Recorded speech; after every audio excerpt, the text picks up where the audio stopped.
VGUs, or visual gameplay updates, were conceived as a way to bring old, outdated champions up to League's current standards. As Riot games grew in size and popularity from their early days, the quality of what they were able to achieve rose well above what they could ever hope to accomplish at the start. Though the process has been needlessly, painfully slow due to corporate meddling from the higher-ups, Riot is still making an effort to steadily revamp each and every one of their older champions. However, VGUs have always been a little bit of a double-edged sword. Many champions who have undergone these updates wind up being drastically altered compared to their original incarnations, but still yearn to keep the core of the character's identity. However, there is one champion, one of the very first VGUs League ever got, in fact, that saw the character completely reinvented from the ground up. I refer to none other than League's very own enlightened one, Karma. Karma was released on February 1st, 2011. She was introduced to us as a character who fought using Tessin Jutsu, or fan fighting, which was appropriate given that she hailed from League's mystical Asia land of Ionia. Her champion title also makes it abundantly clear that she took heavy inspirations from Eastern religions such as Buddhism. In fact, in Karma's very first backstory, she was effectively a prodigal Destiny child. It's not really explained how or why, just that she was super chill and composed pretty much for as long as anyone could remember. Karma got it into her head at a very early age that true enlightenment came from deep meditation and self-reflection. And it wasn't long before she was basically filling the role of a village elder despite still technically being a kid. Anyways, Noctis invaded, conquered her village, killed most of its residents, and took the remainder captive, Karma included. So, what does she do? She manages to psychologically manipulate the enemy commander into releasing her and the other captives into the northern province.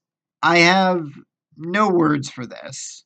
Oh, but if you thought this lady was done, think again. Karma then proceeded to the Placidium to aid Aurelia in her desperate last stand against Noxian forces, which wound up being successful. By that point, it should come as no real surprise that Karma was basically elected the leader of Ionia's resistance, and to an extent, Ionia itself. She then joined the League of Legends as a representative of her homeland and took to fighting on the fields of justice on behalf of her people. She also taught herself fan fighting by sticking some blades on a pair of fans from her parents' antique shop, because why not? So yeah, Karma was basically this perfect enlightened prodigy who seemingly always knew the answer to any problem and could turn things around no matter how bleak they seemed. Honestly, while I don't like to use this term very often, I can see an argument for her having been a little bit of a Mary Sue. Still, it seemed like Riot had a fairly solid idea for the direction they wanted to go with her, from both a design and character standpoint. And then in 2013, they took the design in a vastly different direction. Pretty much everything about Karma, from her outfit to her fighting style and even her skin color, was overhauled from the ground up. That last point being a landmine that I'd very much like to not step on right now, so we won't be discussing it any further in this video. On the matter of the first 2 points, however, yeah, this is a pretty radical overhaul. They really leaned into the religious inspirations here by trying to give Karma an almost divine presence. Where the previous Karma was really just a lady in a dress with some bladed fans, this version fights by channeling pure spirit energy and has a halo made of twin jade dragons circling one another like the yin-yang symbol. So yeah, it's very obvious what sort of vibe they're trying to evoke here. But what about her lore? Well, Karma's second bio is not dissimilar to the first. But this time, they basically come right out and tell us that she's a Destiny child rather than it simply being heavily implied. Specifically, it calls Karma the living embodiment of Ionia's spirit. So there's no questioning what makes her special. This time around, though, Karma's words and teachings aren't quite so absolute. Despite being respected in her community, Karma's village was run by an actual council of elders who prioritized pacifism and tradition above all else. When Noxus came knocking, they tried to negotiate a bloodless surrender. But Noxians be Noxians and kill the elders anyway for their show of weakness. The commander then orders the entire village be burned to the ground, and the locals are prepared to meet their ends because their teachings forbid violence of any sort.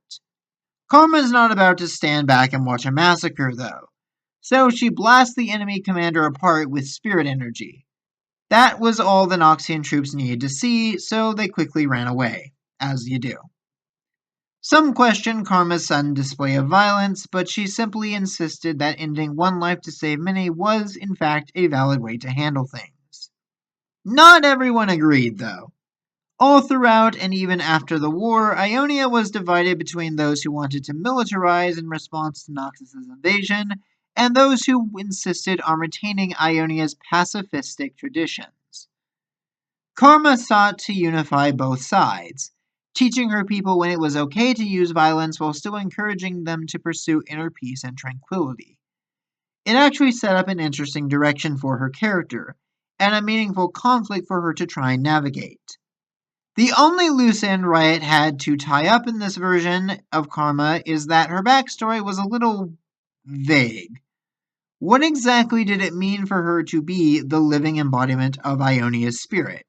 Was she born that way, or did she just achieve a perfect unity with the land through meditation? Was Karma even still really human in this version? Some might argue that it doesn't matter that much, but as League has at least attempted to better define all of its gods, spirits, demons, and celestials over the years, I think it is rather understandable that some wanted a clear explanation as to what exactly Karma's deal actually was. Thus, we reach the third iteration of her bio, in which Riot unapologetically turns Karma into the Avatar. Like, no joke. Karma is now an ancient spirit perfectly in tune with the land of Ionia itself, whose primary mission is to help lead its mortal denizens to spiritual fulfillment. Karma resides in the bodies of chosen mortals, effectively reincarnating over and over, all while retaining memories of their past lives in the process. The version of Karma that we see here actually began as a girl named Darha. In an early age, Dara started having strange dreams and experiencing memories that were not her own, which understandably caused a great deal of stress. She actually believed herself to be going mad until a group of monks from the Lasting Altar arrived and helped her discover that she was to be the next spiritual leader of Ionia. Dara trained under the monks for years to become one with the ancient collective of souls inside her, but never truly agreed on all of their ancient wisdom. In fact, when it came to pacifism versus self-defense, Dara believed in the latter while Karma advocated for the former. This disagreement came to a head, naturally, when Noxus invaded Ionia. Karma and Dara debated back and forth about what to do, and in the end reached a sort of compromise. Dara would be allowed to kill one person in defense of Ionia, so she had to choose wisely. Unfortunately for her, training to use her power for offense was not in her lessons, so Dara accidentally wound up destroying an entire Noxian warship and its crew rather than just the captain. Karma's voice fell silent, and Dara basically went into depression over this. She stayed isolated in the altar throughout the entire war, meditating and seeking penance for desecrating her own soul. The third bio ends with her resolving to never fight again and try to guide her countrymen back to the path of true enlightenment.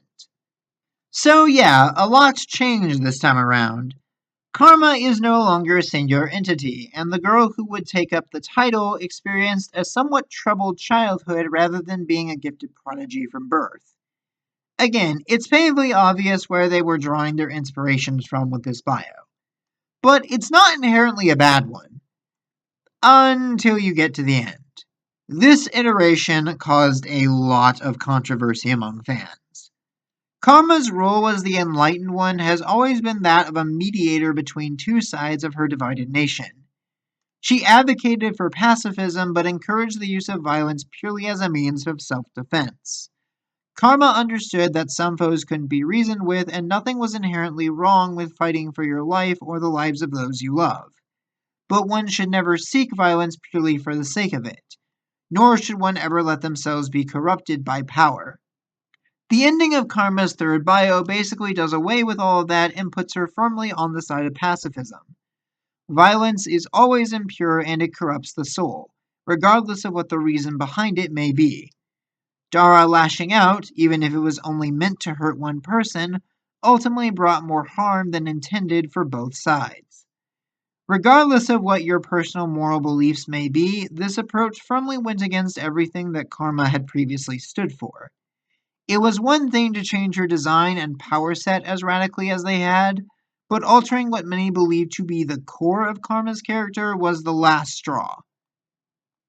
I still distinctly remember the fan backlash Riot got over this, and it became one of the few instances in League's history where the writers almost immediately went back and changed her story again after the fact. This leads us to Karma's fourth and current canon bio, which is mostly the same as the third, but with a few small tweaks and changes. Things play out relatively the same, but this time around, Darha is called to action by a deeper truth than the voices in her head when Noxus invades. She takes full control of Karma's power and deliberately destroys the entire Noxian warship. The monks of the Lasting Altar protest and question this decision, but Karma/Dara silences them with a raised hand and tells them the will of Ionia itself was the one that called her to action. She lectures both the monks and the voices of Karma that the world is changing, and Ionia can no longer cling to their old, outdated traditions. True wisdom lies in accepting that fact and finding a new path forward together. And ultimately, that is the core of Karma's character. Despite how radically she's changed over the years, Karma as a champion is, above all else, a teacher. Someone whose guidance is meant to help Ionia through a time of uncertainty and inner turmoil. Whether she's a prodigy child, the will of the land itself, some eternally reincarnating soul, or even a mixture of all of these, Karma is the one meant to help heal a nation wounded by war. She understands that violence is sometimes a necessary evil, but possesses the wisdom and insight needed to not let it consume her or her followers. But what do you all think? Which iteration of Karma is your favorite? And how do you feel about the many radical changes to her character and design? Leave your thoughts and comments down below, and until next time, stay bright.